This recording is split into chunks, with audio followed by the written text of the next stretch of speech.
So if you're looking for Baroque drama, Spain is the place to go. Remember what Spain is up to during the 1500s.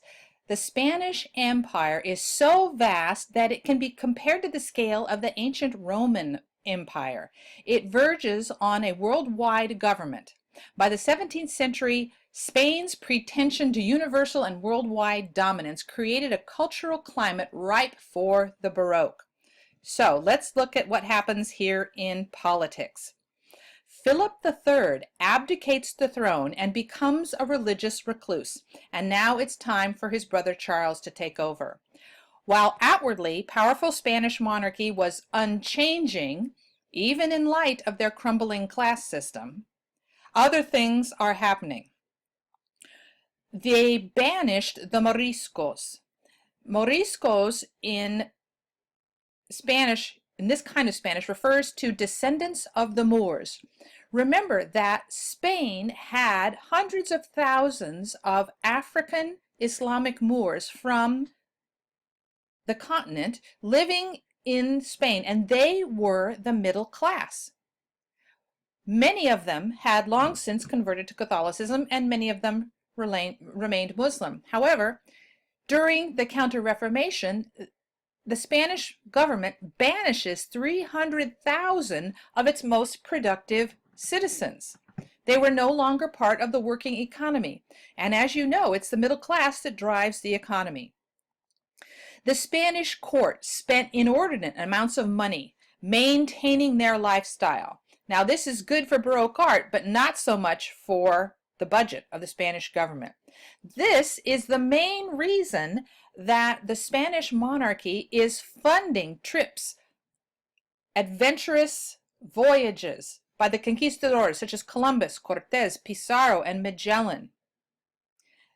They want to conquer land for the King of Spain, and they want to exploit the resources that they find there.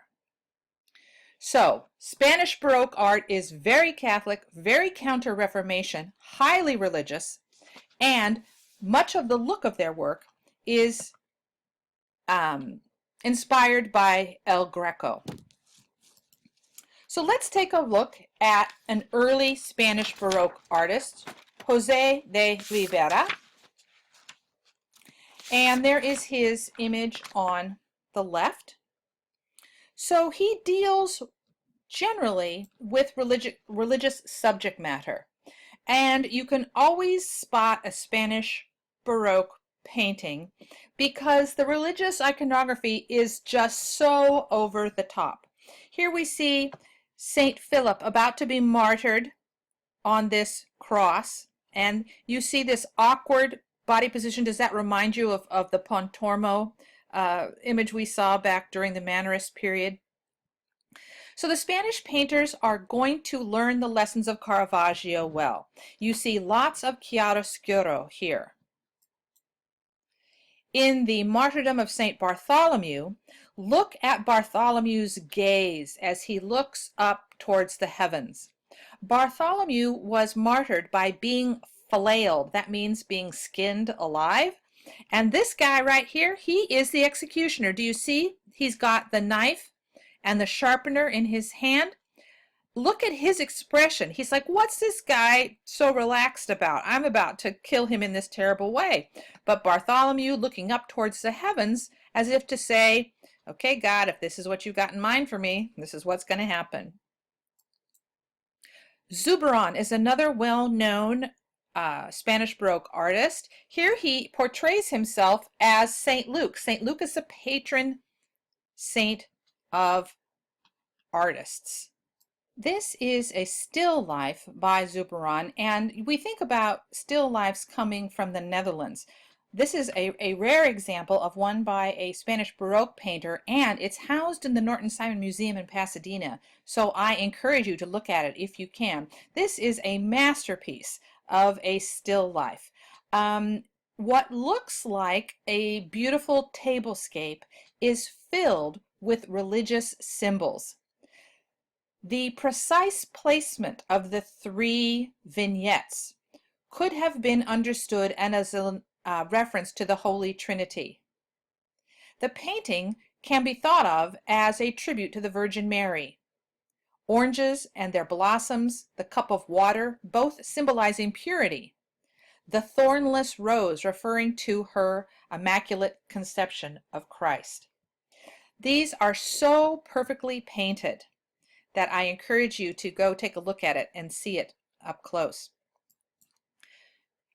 Just for fun, I took this picture when I was visiting the Hispanic Society in New York City, and it reminded me of the Zuberon.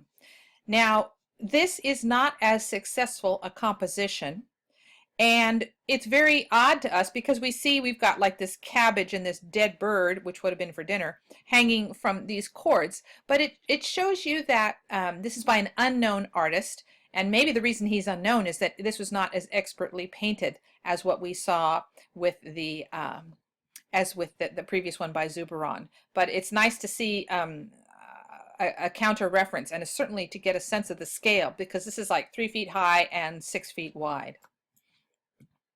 Here is a tribute to a saint by Zuberon.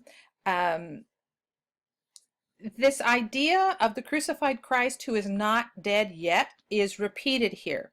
You see how the saint's hands are bound and that his head collapses onto his shoulder, but he's still holding up his body.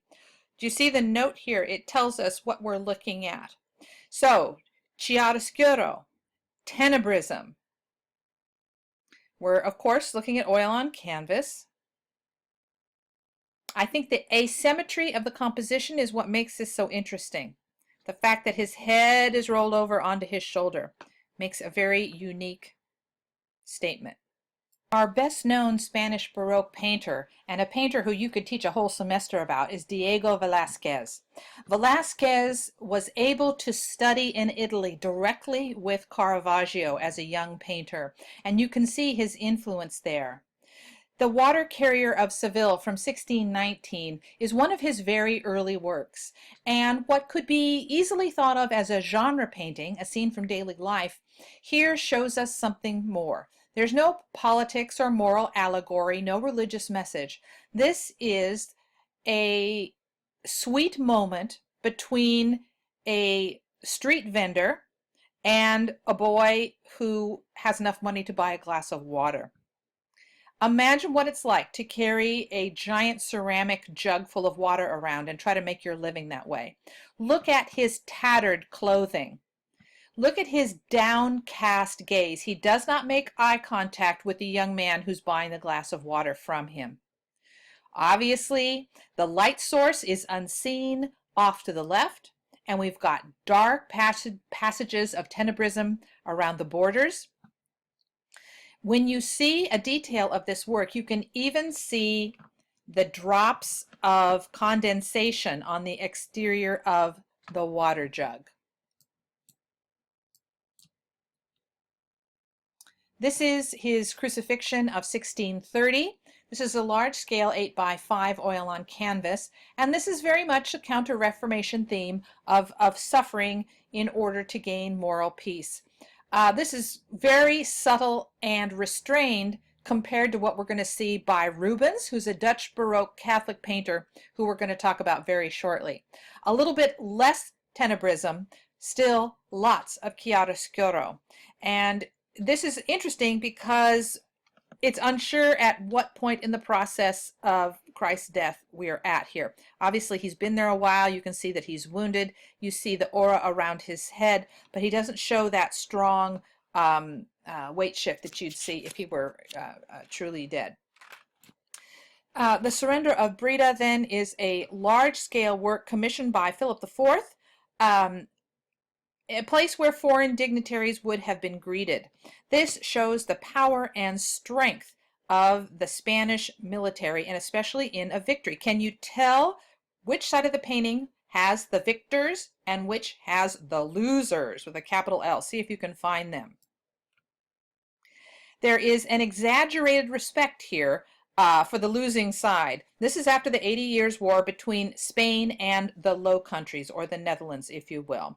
You can see that the guy is surrendering the key, the mayor, or the general, is surrendering the keys to the city to the Spaniard. And the Spaniard is shown as this great gentleman with his direct gaze and his brotherly gesture, putting his hand on the shoulder of the person who he has just conquered.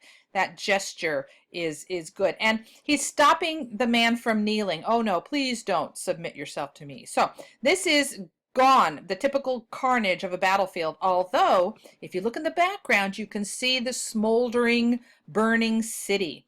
Have you figured out which side the losers are on? Well, these are the Low Country losers. Look at him looking straight at us. Big tear in his pants. Whereas the Spanish troops are orderly. You see how they're holding their pikes straight up and down? And again, the backside of a horse. Remember, he studied with Caravaggio and had direct access. Now, Velázquez was nowhere near here. This is all recreated in a fantasy in his head. So here is a close-up. This is what we call this masterful brushwork. When we look at this scene from a distance, you can tell that they're wearing leather armor with metal embellishments and lace collars and satin. And here you can see it's nothing but a few perfectly placed, quick brush strokes. There's that young guy who's looking at us saying, as if to say, what's going to happen to me? One of the most important things about Velázquez, beside his amazing skill, is his relationship with the King of Spain. He is more than just the court painter. In fact, he has the ear of the king. He has risen to a high level in the Spanish court. He receives a knighthood. He is a Knight of Santiago, which is the highest order that a non-monarch can get. So he is constantly painting pictures of Philip. Now, this is Philip in a typical equestrian portrait. Remember that when we have equestrian portraiture, it's showing the strength of the ruler. And then here is Philip's son, the next king, a little tiny guy, also on a rearing horse. You can see Philip is a Habsburg. He has that, what we call a Habsburg chin. Remember, the Habsburgs were from the Holy Roman Empire up in the northern regions, and they happen to have control of the throne at this time. So Philip and his ancestors are the folks who are sending the conquistadors to the New World. So you can put that in part of your mental Rolodex. Velázquez's most beloved and most discussed work is Las Meninas. The name translates to the maids.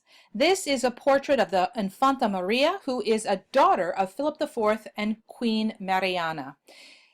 It is a huge painting, 10 feet by 9 feet, and you get a sense of that because, dear friends, Velázquez has had the nerve and audacity to include himself in the portrait of the princess. So look, here he is, and here is the canvas. So the intimation is that this is the canvas that he is working on, and that is the canvas that we are seeing. You notice here is the Infanta, the little princess, and she is escorted by her ladies-in-waitings and her governess, their loyal Mastiff dog at their side, but there's a lot more going on here. One of the things that happens is there's a lot of movement that's created through the gaze where people are looking. So she is looking at us. He is looking at us. She is looking at us. She is looking at her. This guy in the back is looking at us. And then we notice this very strange image in the back of the room. There's so much tenebrism we can hardly make it out. In fact, the question is that a mirror or is that another painting? Is Velázquez painting the king and the queen, or are the king and the queen just walking by to see how the portrait of the child is doing and everyone is looking up at that moment? People just absolutely cannot decide. But I'll tell you what, this painting is often replicated and addressed by other artists. Here is Picasso's homage. Here is the Infanta Marina later in life. So I hope you'll take some time reading in detail about this work. It was once called the Theology of Painting.